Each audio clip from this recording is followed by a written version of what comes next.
आपका सीधा अपराइट रहेगा। ओके, बिल्कुल ये ऐसा है। शोल्डर आपके बिल्कुल स्ट्रेट रहेंगे, झुके हुए नहीं रहेंगे, गिरे हुए नहीं रहेंगे।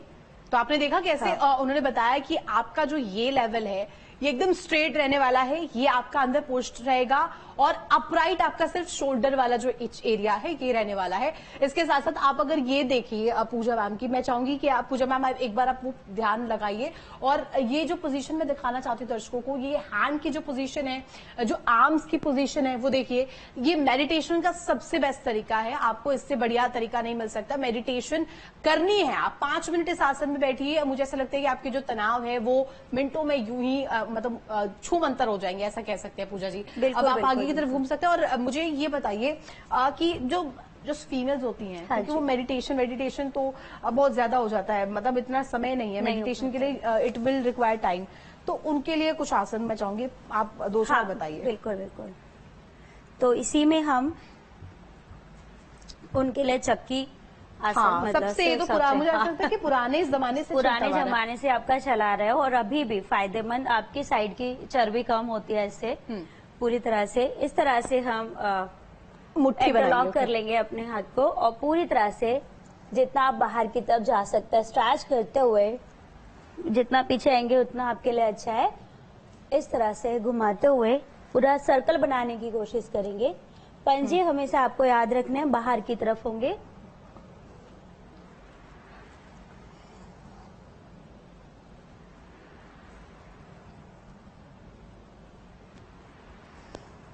इससे तो मुझे ऐसा लग रहा है कि हमारे जो अंदर का जो ये साइड है, जो लैटरल एरिया है, ये भी कवर हो रहा है, हमारे हैंड्स कवर हो रहे हैं, प्रॉपर स्ट्रेचिंग हो रही है, बैक कवर हो रही है, बैक कवर हो रही है।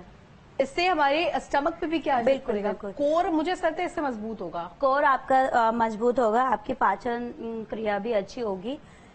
तो इस तरह से आप कर सकते हैं। थोड़ा सा और इम्प्रूव करने के लिए एक पैर, एक पैर हम इस तरह से फोल्ड कर लेंगे और दूसरा, और ये पोजीशन किस तरफ से रहनी चाहिए? आपके पैर बाहर की तरफ। ओके, इस तरह से इसको पकड़ेंगे, लॉक करेंगे और इसी सांस भरते हुए पूरा नीचे की तरफ जाने की कोशिश करेंगे। साइड स्ट्रेचिंग और ये पैर इधर बैलेंस। ये ऊपर से आपका हाथ जाएगा।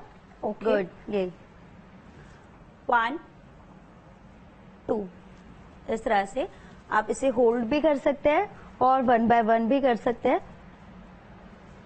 तो इससे क्या फायदा होता है? आपके साइड स्ट्रेचिंग कवर, क्योंकि बेसिकली क्या होता है, हम अपना पेट का कर लेते हैं, है ना, बैक कर लेते हैं, बट हमारी साइड्स रह जाती है जो स्ट्रेच नहीं हो पाती है। तो साइड्स स्ट्रेचिंग होना बहुत जरूरी होता है। तो ये छोटे छोटे आसन से ऐसा है जिससे हम अपने साइड कवर कर लेते हैं इस तरह से। इससे आप अपने लेग को, मतलब लेग स्ट्रेचिंग, आपका पैल्विक एरिया भी ओपन होता है, मतलब पूरा ये, और इस तरह से आप पूरी तरह से स्ट्रेच कर सकते हैं, टच कर सकते हैं अपने हाथ को। ओके, मतलब आपने ये कवर कर लिया अपना, आपने नेक कवर कर लिया, आपने अपने आर्म्स को कवर कर लिया, आपने अपनी पेल्विक रीजन को कवर कर लिया, मतलब वन एंड ऑल आपको सारा कुछ मिलने वाला है यहाँ पर। ये पूरा पैकेज है, मतलब छोटा पैकेज और बड़ा धमाका वाला हिसाब किताब है यहाँ पे। तो आप एक आसन कीजिए महज, आप ये वाला आसन, इसका नाम क्या है एक बार दर्शकों को? ये बेसिकली हमारा स्ट्रेचिंग के लिए यूज होता है और ये इस तरह से सांस भरते हुए ऊपर जाएंगे। स्ट्रेचिंग में अभी हम इसको काउंट करते हैं, होल्ड करेंगे इसी में 1 गुड।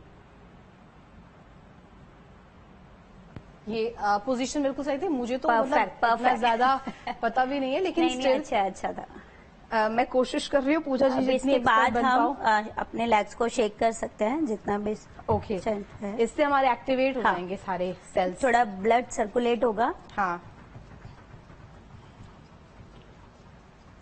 टाइमिंग क्या कोई लिमिट होती है क्या पूजा जी? मतलब जैसे अगर आप कहें कितना समय करना चाहिए योगा, लोगों के मन में ये मतलब एक भ्रांति रहती है कि हमें घंटों घंटों योगा करना है, या जिम भी करते हैं तो घंटों घंटों पसीना बहा रहे हैं, कोई देखिए निश्चित है क्या? मुझे लगता है अगर आप 1 घंटे करते हैं तो सफिशिएंट है आप लोगों के लिए। मतलब 1 घंटे में अगर आपके पास 1 घंटे का टाइम है तो आप 1 घंटे बहुत अच्छे से अपने आप को दे सकते हैं। उसमें आपके आसन, आपका सूक्ष्म व्यायाम, आपके प्राणायाम सारी चीजें आपकी और समय cover नहीं हो है तो सकती आप कम भी कर सकते हैं, ऊपर नीचे कर समय नहीं है तो आप जैसे मैंने आपको बताया, आप सूर्य नमस्कार कर सकते हैं 15 से 20 बार। आप जो सूक्ष्म व्यायाम है वो कर सकते हैं। वार्म अप का जो मैंने आपको बताया 5 से 7 मिनट का वो पूरा पैकेज है, उसमें सारे 12 आसन उसमें भी है, तो वो भी आप करके अपना दिन की शुरुआत कर सकते हैं। आपने सूर्य नमस्कार बताया, उसकी मतलब मुझे ऐसा लगता है कि समय कौन सा सबसे बेस्ट होता है, क्योंकि योग करने के लिए तमाम सवाल खड़े हो जाते हैं कि आप इस टाइम पर योग कीजिए, मॉर्निंग में योग कीजिए। कई बार समय नहीं होता है मॉर्निंग, जैसे मेरी तो शिफ्ट ही मॉर्निंग रहती है ऑफिस में। हाँ। तो आप मॉर्निंग शिफ्ट में आ रहे हैं, आप काम कर रहे हैं, आपके पास समय नहीं है, नहीं। इतना आप बिजी हैं, तो उसके लिए आप क्या करें? मतलब टाइमिंग का भी कोई इसमें वो है क्या? देखिए, मैं तो बिल्कुल नहीं बोलूंगी कि टाइमिंग का कुछ इश्यू है। मुझे लगता है बस आपको करना चाहिए, है ना। अपनी बॉडी को थोड़ा सा हलचल और थोड़ी सी हरकतें उनको समय समय पर मिलनी चाहिए, सो दैट कि आपके